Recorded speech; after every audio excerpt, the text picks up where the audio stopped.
అయితే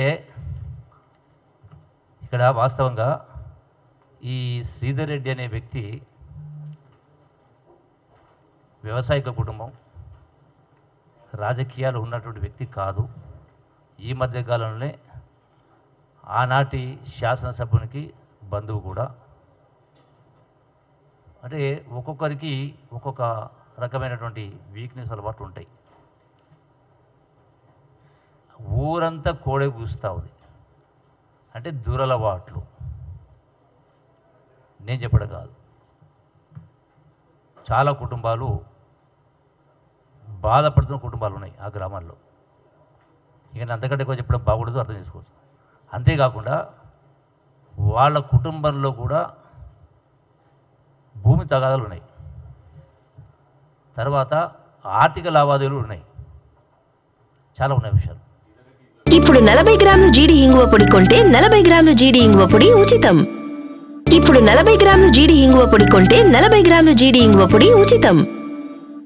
శ్రీధర్ రెడ్డికి సంబంధించి ఆర్థిక లావాదేవీలు ఉన్నాయి. అది మండలం మొత్తం అన్ని పార్టీ నాయకులు తెలుసు.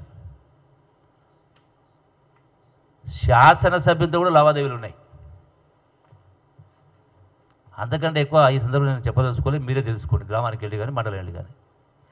అయితే ఏదైనా కారణం కావచ్చు, విచారణ అనేది కొనసాగుతుంది. ఎవరైనా ఎంతటి వారైనా దోషులను శిక్షించాల్సిందే,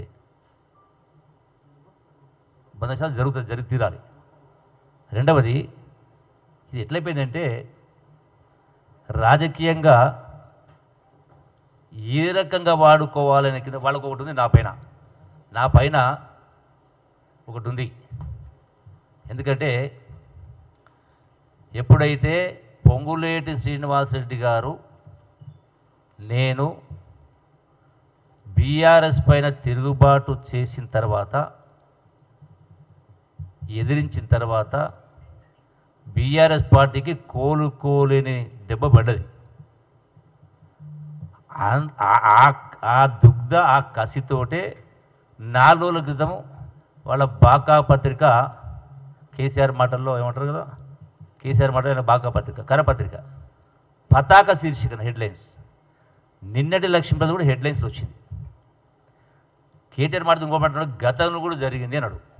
అంటూ ఆయన నిన్న మాట్లాడిన సందర్భంలోనే గంట్రావుపల్లికి సంబంధించి గతంలో జరిగింది అన్నాడు. గతంలో కూడా జరిగింది దానిపై ఇట్లే మాట్లాడారు. గతంలో జరిగింది అనే దానిపైన కూడా ఇట్లే మాట్లాడడం జరిగింది. హెడ్లైన్స్లో పాలమూరులో మరో రాజకీయ హత్య అంటే గతంలో ఇట్లే మాట్లాడు గంట్రావుపల్లి. మీకు ఈ కాపీస్ మొత్తం కూడా, చార్జ్షీట్ కాపీస్ మొత్తం ఇస్తాం. ఆ గతంలో ఆరోపణ గంట్రావుపల్లిలో కూడా జరిగింది, రాజకీయ హత్య జరిగిందని నా పైన అది ఆరోపణ చేసినారు.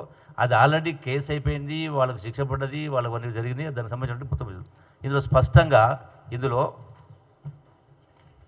ఒక 2 లైన్లు చదివి వినిపిస్తాను. ద డిసీజ్డ్ అంటే ఆ గ్రామంలో చనిపోయినటువంటి వ్యక్తి ఎవరైతే ఉన్నారో అతని